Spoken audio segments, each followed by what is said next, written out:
Señor, ¿a quién iremos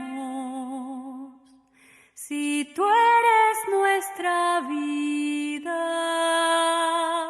Radio María y Didaje, Fe y Doctrina presentan En la Iglesia, un programa para conocer, amar y defender el cuerpo místico de Cristo, la Iglesia Católica.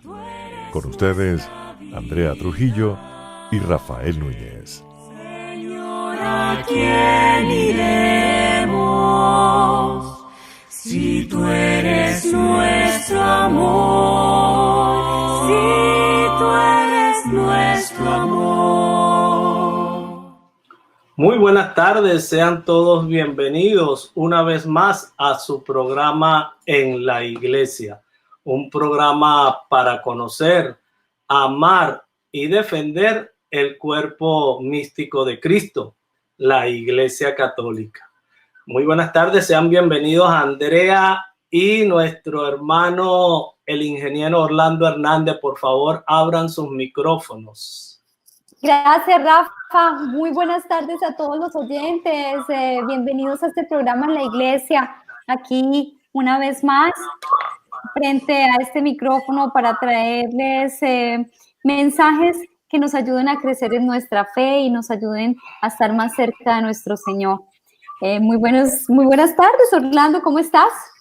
Muy buenas tardes, Andrea, muy buenas tardes, Rafa, muy buenas tardes a toda tu amable audiencia.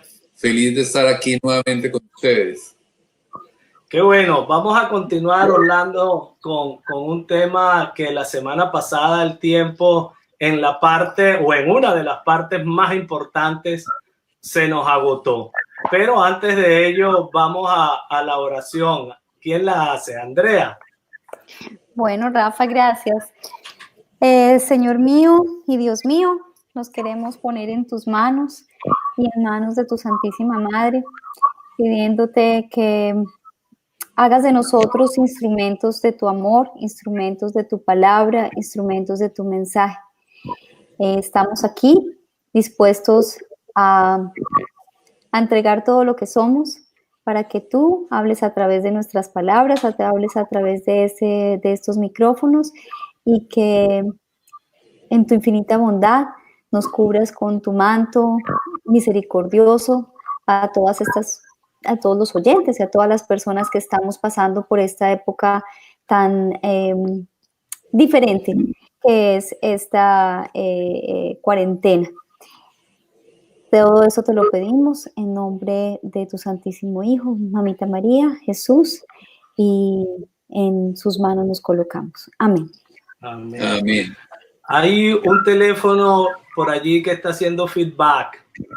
Si hay algún teléfono que está encendido, hay que quitarle el volumen. No. Ok. Bueno, comencemos entonces.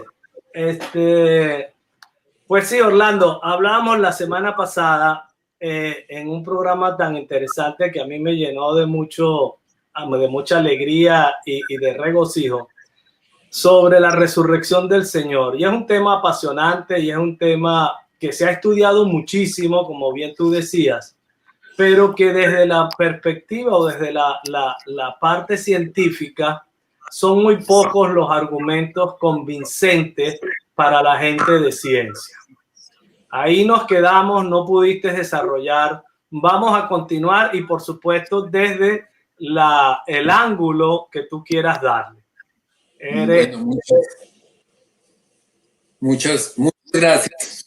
Sí, el ángulo es bien interesante, Rafa y Andrea, porque como les decía a ustedes en el programa pasado, a los que pronto no tuvieron la oportunidad, el significado de la tumba vacía le corresponde a la teología, pero el hecho de que el cadáver desapareció le corresponde a la historia resolver ese misterio.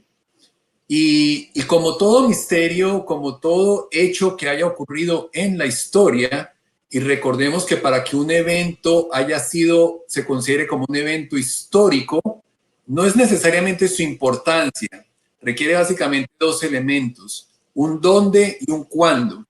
hay eventos históricos sumamente importantes y trascendentales, y los hay otros que no lo son tanto, pero lo importante es que se presentes el dónde y el cuándo. Y la tumba de Jesús, el dónde, está ubicada, está en Jerusalén, se puede visitar, se puede palpar, existe, es una realidad. Y el cuándo también lo tenemos, porque sabemos que Jesucristo murió bajo el gobierno de Poncio Pilato, y tenemos datación no solamente por monedas que se han encontrado en su periodo, sino por algunos hallazgos arqueológicos donde en piedras talladas se ha hecho mención a Pilato como gobernador y como procurador del Imperio Romano en la región de Judea, de la Galilea más exactamente. Así que con esos dos elementos ya podemos hablar de un evento histórico, de una magnitud trascendental, obviamente, pero no quiero apoyarme o abusar de eso para simplemente continuar con una óptica totalmente racional, que podemos acudir a ella perfectamente para tratar de resolver estos misterios. Para cuando murió, yo no sé si ustedes recuerden, en el año 68, no que recuerden, sino menciona el evento, en el año 1968 asesinaron a Bob Kennedy. Bobby Kennedy, ya habían asesinado a su hermano para ese entonces. Bobby Kennedy lo asesinaron en un hotel en la ciudad de California. Él acababa de dar su discurso de victoria por la nominación del Partido Republicano, y en ese hotel, que habían miles y miles de testigos frente de todos ellos.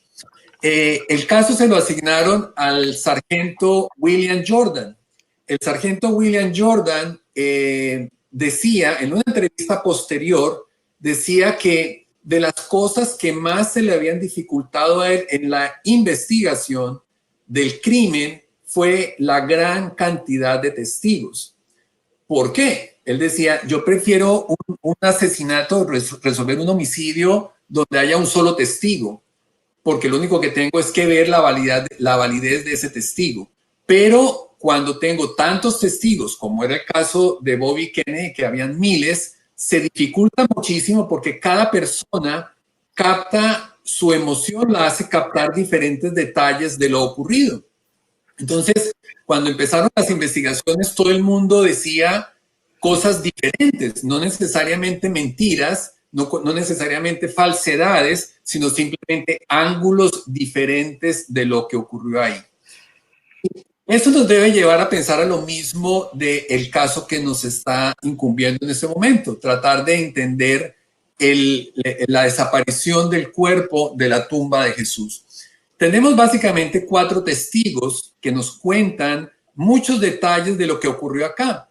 Y una de las cosas que nos debe dar a nosotros la tranquilidad de poder acudir a esas fuentes como testigos es precisamente lo que les estaba diciendo que ocurrió en el caso de la investigación del homicidio de Bobby Kennedy.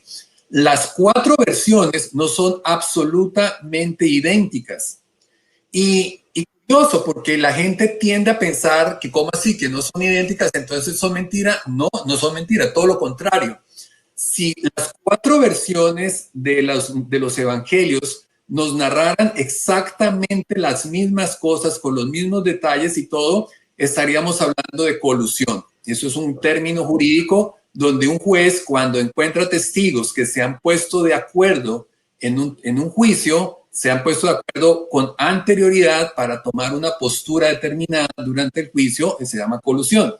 Entonces, si encontrásemos nosotros en los 4 evangelios exactamente los mismos detalles, exactamente las mismas cosas, los mismos instantes, los mismos todos, pues entraríamos a sospechar de los testigos, porque en un evento, y sobre todo un evento de tan alto impacto emocional, era imposible que los testigos captaran exactamente lo mismo.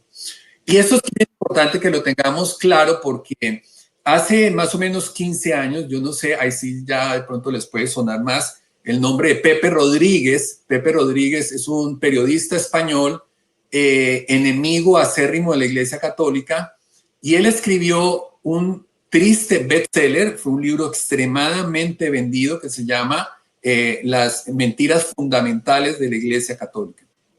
Este fue un libro que hizo mucho daño dentro de la gente, quienes lo leyeron, y digo que tristemente fue un bestseller porque muchísima gente lo leyó y muchísima gente dejó de creer.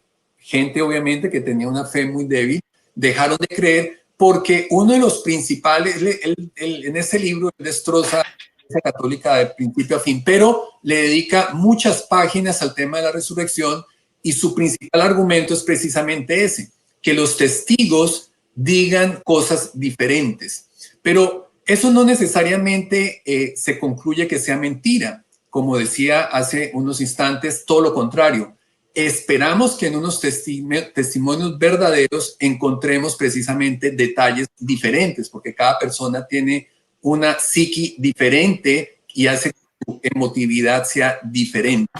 Por ejemplo, en el caso de Mateo, que él menciona un ángel que estaba en la tumba cuando fue María Magdalena a decirle que por qué que Jesús no estaba ya ahí. Mateo habla de un ángel, mientras que Lucas habla que eran dos ángeles. Pero la mentira no es la única explicación a que uno mencione dos y el otro mencione uno. Una posible explicación también puede ser que simplemente, como lo podemos descifrar o comprender o razonar mejor en la narrativa de Lucas, que solamente un ángel habló, aunque Lucas dice que había dos ángeles, uno solamente fue el que habló. Entonces podemos explicar que Mateo hace referencia solamente al ángel que habló porque él encuentra que más interesante mencionar solamente al que habló, no necesariamente que estén mintiendo o que estén hablando, describiendo dos hechos completamente diferentes. Otro evento también que un evangelista, Mateo, también menciona que hubo un terremoto al momento en que la piedra fue movida por los ángeles y ninguno otro de los cuatro evangelistas hace mención a este terremoto. No al terremoto de la muerte de Jesús, al terremoto que menciona Mateo, el evangelista Mateo, cuando se mueve la piedra. Pero nuevamente la mentira no es la única explicación. Podemos simplemente decir los otros tres evangelistas no le dieron importancia a ese evento y Mateo sí se la dio. Y así podemos seguir con todas las diferencias que encontramos, que no son diferencias, sino que, repito, enriquecen precisamente un evento tan importante como lo fue la resurrección de Jesús. Entonces, esto nos debe a nosotros tener presente para hacernos sentir confiados de que la versión que cada uno de los evangelistas contó fue la versión que ellos vieron, que ellos recuerdan, con los detalles que ellos vieron y con los detalles que ellos recuerdan, y nos ayudan no a poner en duda, sino todo lo contrario, a enriquecer en detalles el tema de la resurrección de Jesús. Entonces, teniendo claro... Orlando, podríamos concluir que las diferentes versiones recogidas en los cuatro evangelios nos dan certeza de que no hay un vicio jurídico llamado colusión, es decir, no se pusieron de acuerdo para tener una versión única. Exactamente, exactamente. Desde el punto de vista jurídico, donde un juez llame a cuatro testigos y los cuatro testigos coincidan hasta en los detalles, el juez no va a aceptar esos cuatro testigos y va a decir que hay colusión entre ellos. Muy bien. Bueno, entonces, teniendo claro que podemos no solamente confiar en estas cuatro versiones, sino que nos ayudan a enriquecer, vamos al meollo del asunto, que es precisamente la tumba vacía. La clave para demostrar que la resurrección de Jesús fue un hecho real y verdadero en la historia es precisamente a través de descifrar el misterio de la tumba vacía y de las apariciones que se reportaron después de su muerte. Nosotros en nuestro credo, en el credo de los apóstoles, nosotros decimos fue crucificado, muerto y sepultado. Y 3 días después ese cuerpo no estaba ahí. ¿Qué pasó? ¿Dónde está ese cuerpo? ¿Cómo explicar, amable audiencia, que en la charla pasada, en el miércoles pasado, hablamos de la guardia? Explicaba a ustedes que no fue una guardia de la iglesia, sino fue la guardia del ejército romano. Era un pelotón de guardia que consistía de 12 soldados, lo que era la tradición del pelotón de guardia, la dimensión del pelotón de guardia, que tenía un sello que no era nada que ver ni con el Sanedrín ni con la iglesia, sino era con el César. Sellaron la tumba como el ocre, que todavía románticamente algunas personas lo usan, que es una cera estampada con un sello. Allá era con una arcilla, una cuerda que protegía que la piedra no fuese a ser movida. Entonces, ¿cómo explicar que la desaparición de ese cuerpo, con todas las medidas de seguridad que tomó precisamente las autoridades para garantizar la integridad de ese contenido y que ese contenido haya desaparecido al tercer día? El Nuevo Testamento nos menciona varias apariciones del Señor después de abandonar su tumba. Algunos de esos encuentros fueron personales, como el que tuvo con Pedro, como el que tuvo con María Magdalena, como el que tuvo con Santiago, y muy seguramente con su madre. Tuvo que tener un encuentro personal. Pero también tuvo otros encuentros con multitudes. Lo tuvo con los 10 discípulos. Tomás no estaba en ese primer gran encuentro, y Judas ya se había ahorcado con los 10. Y los Hechos de los Apóstoles nos hacen mención de otra ocasión donde se presentó ante 500 personas. Pero la Biblia no es el único libro que nos habla de las apariciones de Jesús después de muerto. Hay mucha documentación secular, histórica, como la que menciona Josefo Flavio en su libro Antigüedad de los Judíos, o como la que menciona Cornelio Tácito en su obra Los libros de anales de la muerte de Divino Augusto, o Cayo Plinio Cecilio II en sus cartas que le dirige al emperador Trajano. Hay mucha documentación fuera de la Biblia que nos hablan de las apariciones de Jesús. Pero las apariciones de Jesús, los testigos que afirmaron haber visto a Jesús vivo después de muerto, hacen referencia a una persona de carne y hueso. No son simplemente avistamientos lo que ellos atestiguaron. Ellos hablaron de que ellos vieron a Jesús. En la primera aparición que nosotros podemos encontrar en los evangelios es la de María Magdalena, y María sostiene una conversación con él. En la segunda aparición, que fue con un grupo de mujeres, una de ellas habla, e incluso una de ellas le abraza los pies. En la tercera, que fue con los caminantes de Emaús, él caminó con ellos los 11 kilómetros que distaban de Jerusalén a Emaús, habló con ellos, razonó con ellos, medio regañó un poquito a ellos, y finalmente terminó cenando, comiendo con ellos. El siguiente encuentro, que fue con los 10 discípulos que estaban ahí, él come y le dicen metan sus dedos en mis llagas y todo, y come con ellos ese día. Más adelante tiene un encuentro donde los discípulos están de pesca y Jesús está en la playa comiendo. Ellos tienen un encuentro, hablan y comen con él. Es decir, que los testigos que hablan de las apariciones del Señor hablan de una persona de carne y hueso, una persona que caminaba, una persona que comía, una persona que razonaba, una persona que comunicaba. Es una persona de carne y hueso. No lo reconocían, eso es algo que hablaremos más adelante. No lo reconocían, pero eso es otra historia. Pero lo importante es que era una persona de carne y hueso. Orlando, estos historiadores que tú nos mencionas, pues son personas que no tenían ninguna inclinación religiosa, o sea, están describiendo quién era el emperador de la época, qué cultura, cómo era la cultura de esa época y qué eventos importantes pasaban alrededor de eso. Pero para enfocar esto un poquito en el plano que es un evento histórico. O sea, claro, estamos hablando 3 historiadores que nombran estos hechos y en ningún momento están bajo el marco de la religión católica, ni opuesta ni opuesta, simplemente están describiendo, ¿verdad? Eran los periodistas de aquel entonces. O sea, en aquella época no existía la profesión de periodista, existía la profesión de historiador. Entonces los historiadores eran las personas que se encargaban, no pensando en que 2000 años después fuéramos a leer su material, como seguramente todo escritor, como ustedes saben, yo escribo, no tengo en mi mente, no se me ha cruzado por mi mente que alguien lea algo mío 2000 años, dentro de 2000 años, pero sí pretendo comunicar una información que yo tengo. Eso es lo que yo busco cuando escribo. Y lo mismo hacían ellos. Ellos buscaban comunicar unos hechos y mantener a la gente informada con lo que ellos estaban contando.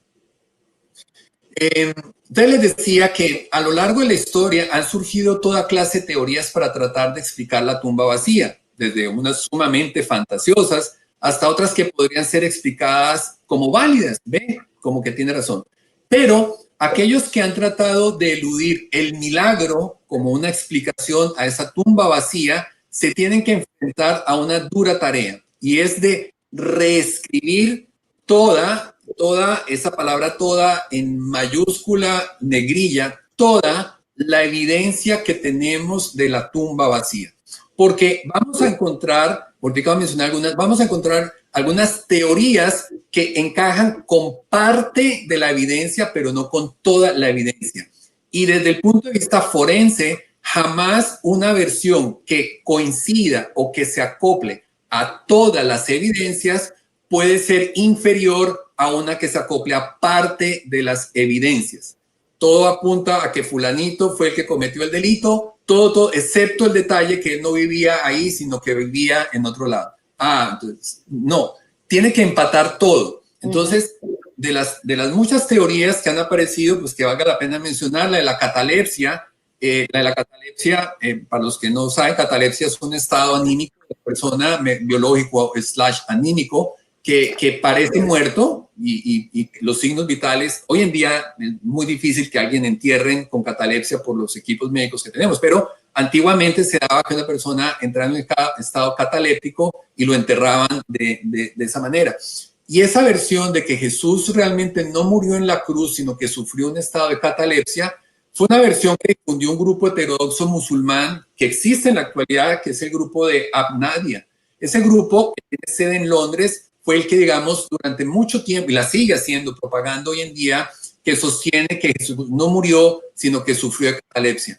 Pero repito, esa versión que uno pudiera pensar, pues sí, es posible, no empata dentro de toda el acervo probatorio que tenemos, entre otras el tema de la túnica, de la sábana con la que envolvieron a Jesús, que estaba en la tumba, como la hallaron los discípulos, la hallaron desinflada.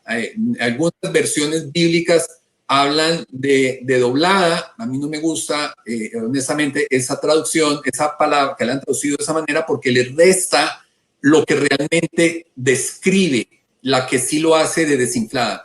A Jesucristo lo amortajan, lo envuelven, como ya expliqué, como vemos en la lectura de Lázaro, por ejemplo, lo amortajan completo, pies, manos, cabeza, una túnica completa, dada la importancia de la persona que murió. Les decía a ustedes que a Jesús lo enterraron como una persona de suma importancia, con todo el estándar de una persona de mucha importancia, y los discípulos encontraron la túnica desinflada.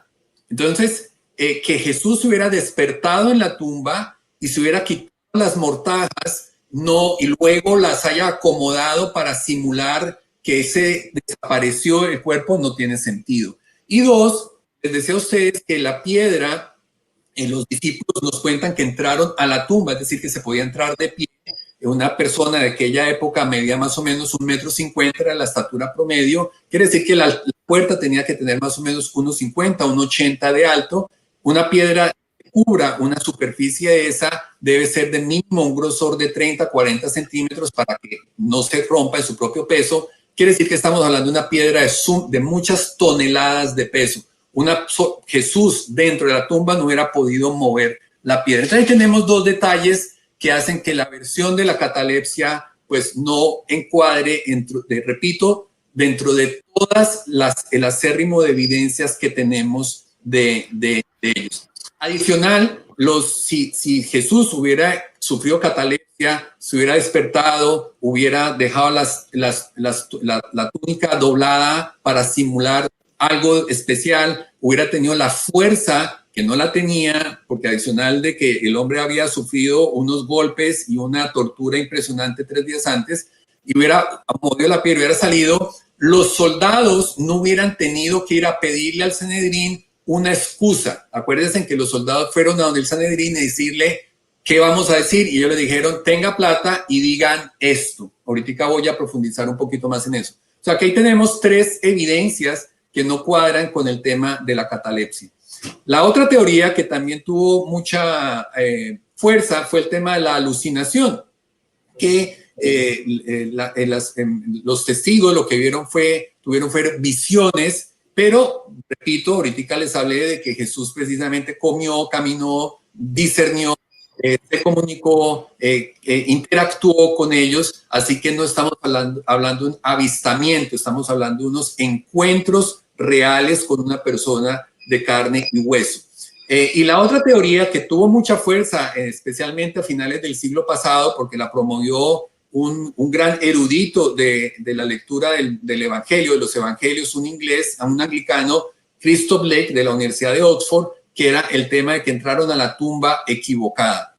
Ellos decían que las mujeres fueron no a la tumba que correspondía, sino a una cercana que evidentemente está vacía. Pero aquí nuevamente, pues no tenemos esa posibilidad precisamente por la misma razón de los encuentros que tuvieron los múltiples testigos con el Señor. O sea que no tiene sentido, y si tampoco tiene sentido de que el cuento de que el cadáver había desaparecido, los soldados tuvieran que ir a ayudar, a pedir ayuda para una coartada de que ese cadáver hubiera desaparecido. Así que esas no tienen sentido entrar en mayor refutación. La que sí tiene sentido entrar en gran refutación es precisamente la que contiene el Evangelio.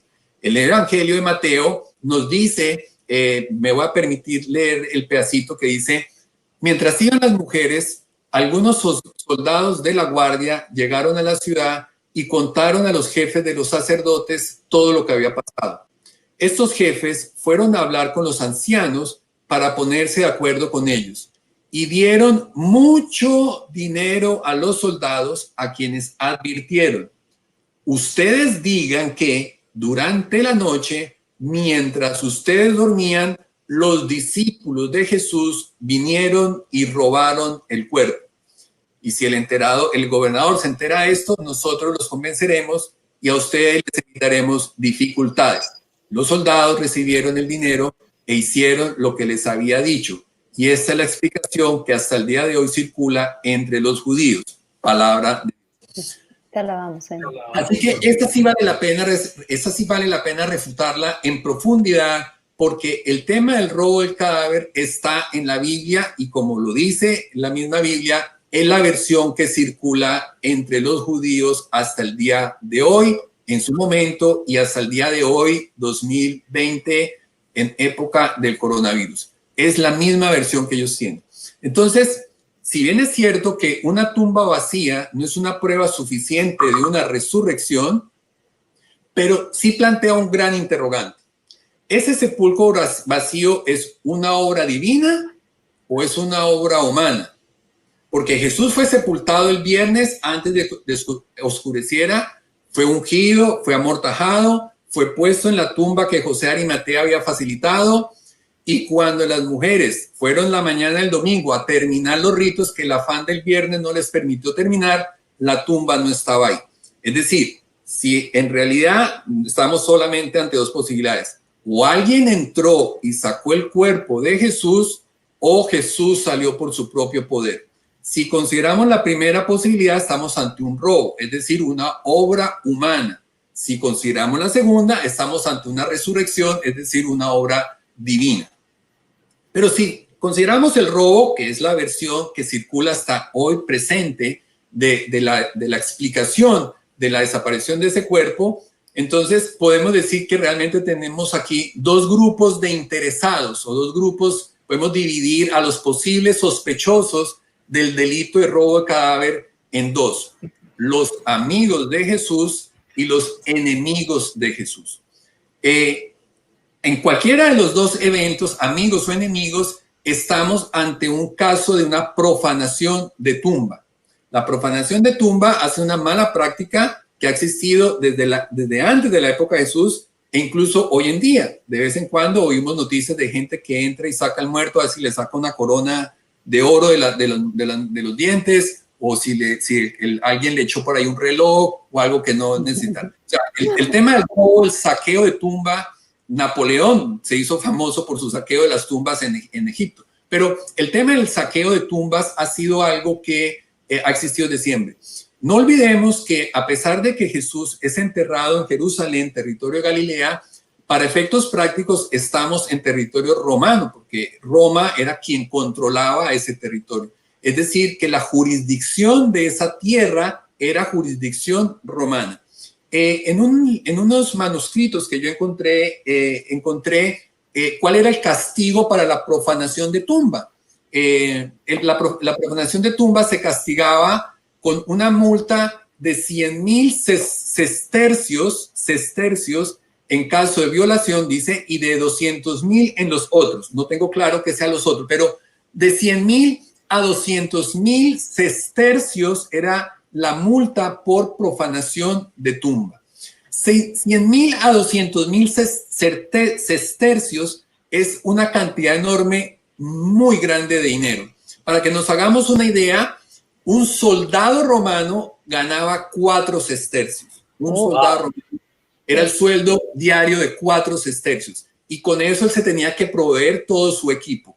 En un manuscrito que se encontró en el año 75 después de Cristo, en unas escrituras inglesas, se registró la venta de un esclavo de nombre Vegetus por la cantidad de 2,400 sestercios. O sea, de 100,000 a 200,000 sestercios era una cantidad enorme de dinero. Esa era la multa. Voy a dejar, porque ahorita voy a entrar al pedazo de violar el sello. Ese era otra. Aquí estoy simplemente profanación de tumba. Entonces, era sumamente costoso, era una pena bastante grande, onerosa, el profanar una tumba.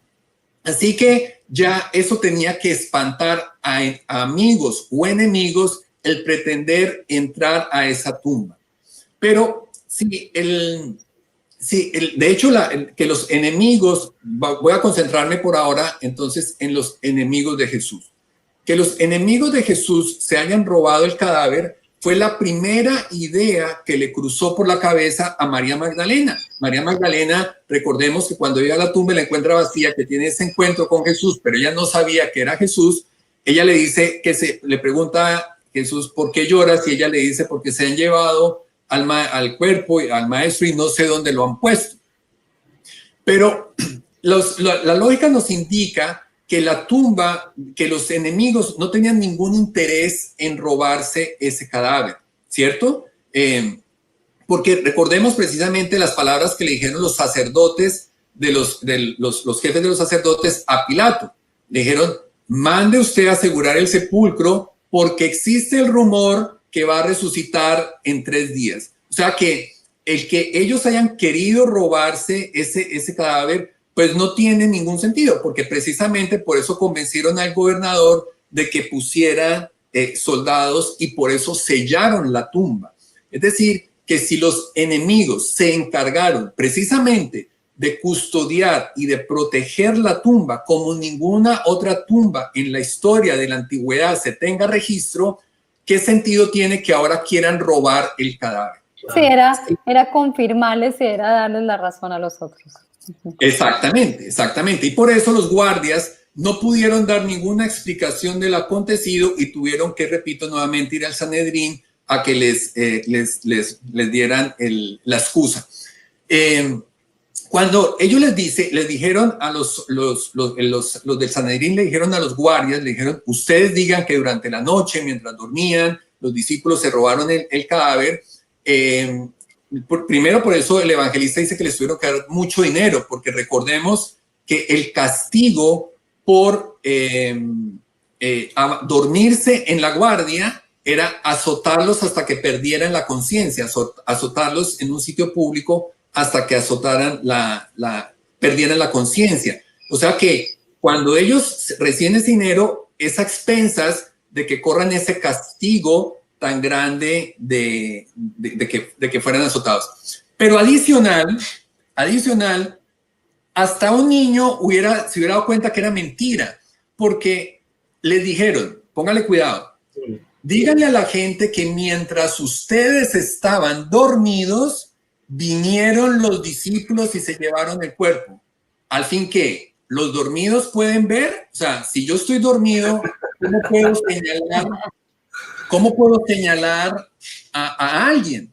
Entonces, menos mal el gobernador, o por lo menos no tenemos registro de eso, que el gobernador se enteró porque los hubiera hecho, o se diera cuenta de la mentira inmediatamente, porque ¿cómo así que usted está viendo que los discípulos, si ustedes dicen que estaban dormidos?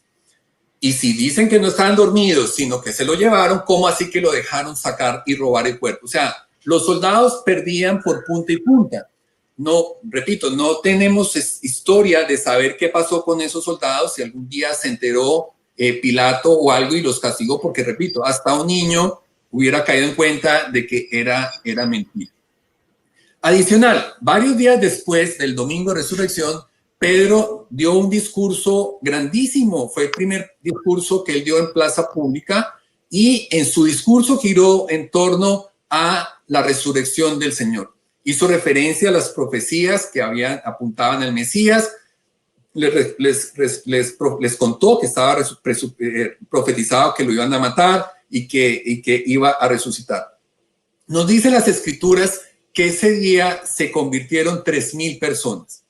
Si los enemigos de Jesús tuvieran en su poder el cuerpo, que no tiene ningún sentido, repito, porque precisamente convencieron a Pilato que tirara la tumba y la sellaron y le pusieron guardia de todo y luego probar. Pero si aún así ellos hubieran tenido el cuerpo, qué mejor ocasión que tener a Pedro, que está convirtiendo a la gente, está haciendo esa conversión a la gente y precisamente su discurso gira en torno a la resurrección del Señor. Él dice, nosotros lo hemos visto, varios de los que aquí están lo han visto, pues los enemigos, qué mejor que ir, coger el cadáver donde lo tuvieran, tirarlo a la plaza pública y desenmascarar de una vez por todas a esa partida de mentirosos que están diciendo que Jesús había resucitado.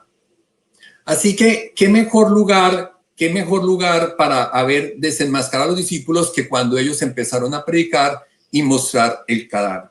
Adicional, si los enemigos se hubieran robado el cuerpo de Jesús, ¿a dónde lo pusieron? ¿Qué mejor lugar existía para conservar el cuerpo de Jesús que una tumba que tiene solo una puerta de entrada, que esa puerta de entrada tiene el sello del César, es decir, no puede entrar nadie sin romper esos sellos, y que tiene una guardia no de la iglesia? Recuerden que la iglesia tenía tenía su propia guardia, que es la que en compañía de los romanos apresan a Jesús. Esta era del ejército romano, que entre paréntesis, by the way, era el mejor ejército del planeta, el mejor ejército entrenado, y precisamente por eso eran los romanos quienes eran, por contar con el mejor ejército de la historia. Entonces, ¿qué mejor lugar para esconder un cadáver, para proteger un cadáver que esa tumba? Entonces, ¿de dónde, si se lo robaron, a dónde lo pusieron? Si precisamente ese era el mejor lugar que tenían para guardar. Así que, como que los enemigos se hayan robado el cadáver, no tiene sentido, lo podemos descartar. Entonces, así como decía tu amigo Rafa Séneca, que estoy seguro que conoces de él, Séneca decía, aquel quien aprovecha el crimen es quien lo ha cometido. Evidentemente, el gran peso de la sospecha recae sobre los amigos de Jesús, como los autores del supuesto robo, pero ¿realmente lo hicieron? O sea, tenemos evidencias, adicional de todas las evidencias que nos aportan la literatura, tanto bíblica como no bíblica, como histórica. A eso tenemos también una serie de evidencias circunstanciales, como ahorita las voy a mencionar, que nos van a ayudar a determinar si tiene sentido que los amigos de Jesús se hayan robado el cadáver. Decía que básicamente tenemos dos bandos aquí. Los del Sanedrín, los enemigos, los del Sanedrín tenían dinero, tenían poder y tenían un pacto tácito de colaboración con Pilato, con el gobierno romano. Y por el otro lado tenemos a los discípulos, que no tienen dinero, no tienen poder y tienen cero influencia con todos sus superiores, tanto en lo político como en lo religioso. Y muchísimo miedo. Y muchísimo miedo, exactamente. Y muchísimo miedo. Así que si los amigos de Jesús se hubieran ya descartado los enemigos, ahora vamos a los amigos, si los amigos de Jesús hubieran robado el cadáver, recordemos que el Sanedrín había matado a Jesús porque era el líder de un movimiento que estaba naciendo y ese líder se había autoproclamado ser Dios, ser el Hijo de Dios, ser el Mesías. Lo hicieron matar, ellos tenían poder de haberlo metido a la cárcel, como hicieron con los discípulos varias veces más adelante, pero no de matarlo. Y en la cárcel no lo podían tener mucho tiempo, sus poderes estaban muy limitados con la gente, con los mismos judíos. Así que ellos mataron a Jesús y en su mente sabían que quedaban unas semillas que no podía dejar germinar. Esas semillas eran los discípulos. Los del Sanedrín sabían que habían matado a Jesús, pero les quedaba la tarea de deshacerse de los discípulos. ¿Cómo podían deshacerse los discípulos? No podían hacerlo de la misma manera que hicieron con Jesús, porque Jesús, a pesar de que hacía cosas en los sábados, a pesar de que según ellos no cumplía la ley como la ley lo mandaba, lo lograron matar porque se hizo llamar Hijo de Dios, se hizo llamar el Mesías, se hizo llamar Dios. Dijo, yo soy Dios. Ninguno de los discípulos hizo eso. Ninguno de los discípulos hacían el ejemplo, seguían el ejemplo de Jesús, pero ninguno de ellos se autoproclamó el Hijo de Dios o una divinidad alguna. Así que no los podía meter o deshacerse los discípulos por la misma razón que se deshicieron de Jesús. ¿Cómo sí se podían deshacer? Recordemos nuevamente la tumba. La tumba tiene un sello. Ese sello tiene estampado el anillo de, en este caso, de Pilato, pero era como si fuera el de César. Romper un sello implicaba la muerte. Es decir, que si los del Sanedrín tuvieran pruebas reales de que los guardias no servían, porque acuérdense que la guardia, cualquier niño los hubiera desenmascarado los guardias, así que los guardias no servían. Si fuese verdad que los discípulos se hubieran robado el cuerpo, qué mejor para deshacerse los discípulos con la misma pena, nada que ver con religión, no tenía nada que ver con el judaísmo. Estaban rompiendo un sello real y el castigo por romper un sello real era la muerte. Así que estaba servido en bandeja de plata deshacerse de esas semillas que no querían que germinaran. ¿Y por qué no lo hicieron? Porque nunca tuvieron pruebas de que los amigos de Jesús, los discípulos, se hubieran robado ese cadáver. Por la misma razón que los guardias no podían servirles a ellos como ayuda.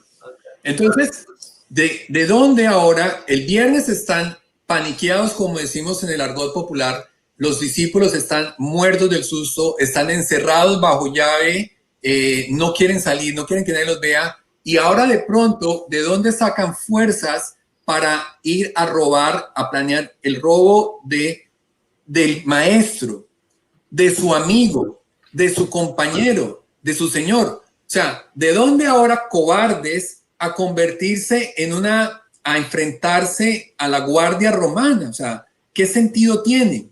¿De dónde van a sacar fuerzas si ellos están devastados física y anímicamente?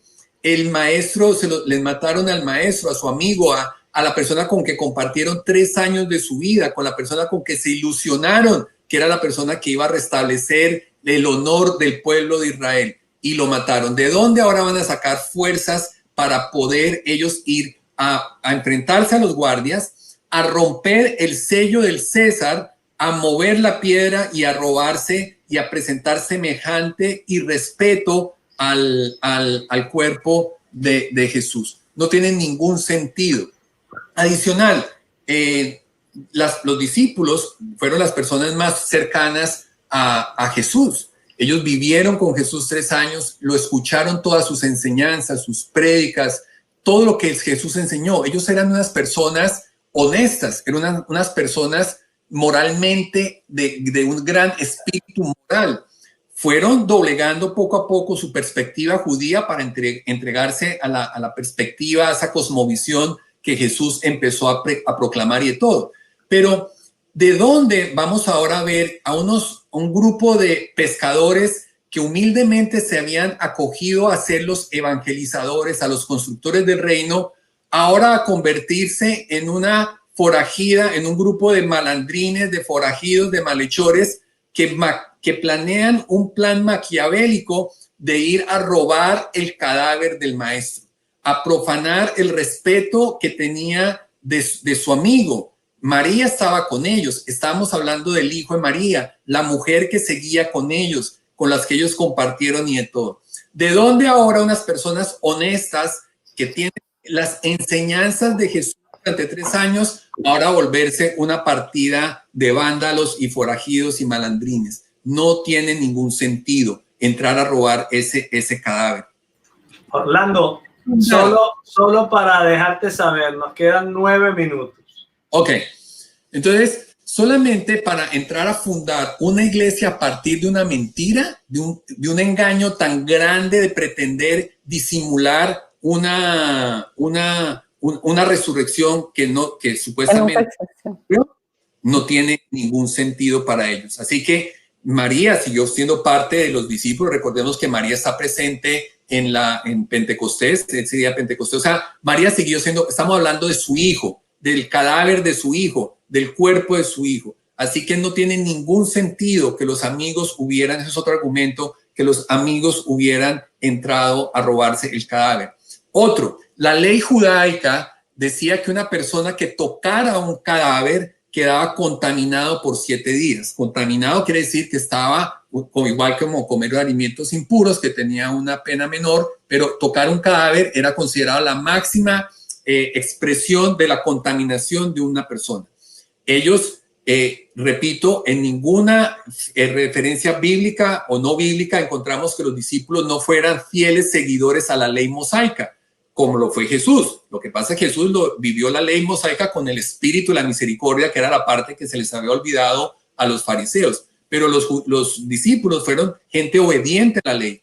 Ellos no podían tocar un cadáver. Si lo tocaban, quedaban contaminados. ¿Qué quiere decir contaminado? Que no se puede acercar a nadie, que se tiene que ir a isolación y hacer un ritual especial de descontaminación que duraba 7 días. Sin embargo, 3 días después estaban todos reunidos, es decir, que ahí no había nadie contaminado, nadie había tocado el cadáver del Señor. Así que tenemos ahí otra evidencia que no justifica, que no hace que tenga sentido para ninguno de ellos que pudieran ellos entrar y adicional, y por último, para cerrar, lo último es los mismos discípulos. Recordemos que los discípulos convivieron con Jesús 3 años, pero su vivencia con el Señor fue como una montaña rusa. Tuvieron momentos lindos, momentos no tan bonitos, alegrías, desconciertos, preguntas, cuestionamientos, reflexiones y de todo. Pero poco a poco ellos fueron aprendiendo las enseñanzas del Señor y como medio comprendiendo y de todo lo que el Señor decía y lo que el Señor le enseñaba. Pero hubo una lección, una cosa, una enseñanza que Jesús les dijo que ellos jamás la entendieron con Jesús en vida, y era su pasión, su muerte y su resurrección. Ellos no entendían eso, ellos no sabían cómo así. Miren que recuerden que ellos primero, el primer avistamiento que tuvieron en su vida de los apóstoles con Jesús fue cuando Juan el Bautista les señaló y les dijo, él es el Mesías. Entonces lo señalaron, entonces empezaron a seguir a un señor que la única referencia que tenían era que Juan el Bautista dijo, él es. Ok. Luego empezó Jesús poco a poco a hacer milagros. Entonces ellos empezaron a cambiar y a ganar confianza y decir, ok, como que sí es un profeta.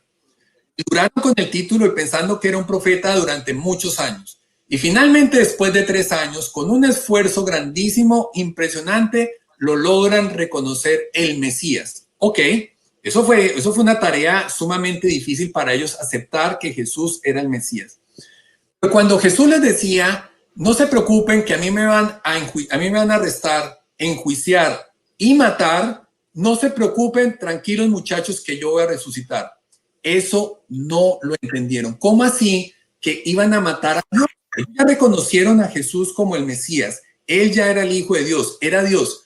¿Cómo así que se puede matar? Primero el concepto, ¿cómo así que se puede matar a Dios? Ellos no entendieron eso. Ni lo entendieron, ni lo pudieron entender.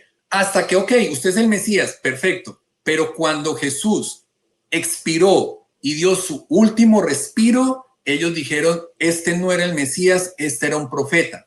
Por eso cuando ellos van camino de Emaús y Jesús se les aparece, que les dice que ¿por qué vienen tristes? Y ellos dicen, ¿cómo así? Usted no sabe lo que ocurrió, que el profeta, y vuelven y hacen referencia a Jesús como profeta. Es decir, que ellos creían en la resurrección como lo creía Marta, la hermana de Lázaro, que creía en la resurrección de todos en el último día, una resurrección general, no que Jesús fuese a resucitar. Por eso Jesús fue ungido y fue puesto en el sepulcro con la esperanza que quedara ahí por años. Nadie se le ocurrió, nadie pensó, excepto su madre la única, y por eso su madre no participó del entierro, no fue el domingo con las otras mujeres a visitar, porque su madre sabía que él no estaba ahí. El resto, nadie creyó, nadie se le ocurrió, se le pasó por la mente, porque no lo entendieron. Tuvo Jesús que explicarle a ellos qué quería decir aquello de las profecías y de que él iba a resucitar. Por eso los discípulos de Emaús dicen, ardía nuestro corazón cuando el Señor nos explicaba las escrituras, porque el Señor le tuvo que ir explicando poco a poco, para que ellos fueran entendiendo qué quería decir, que él iba a ser juzgado, iba a morir, iba a resucitar en el tercer día.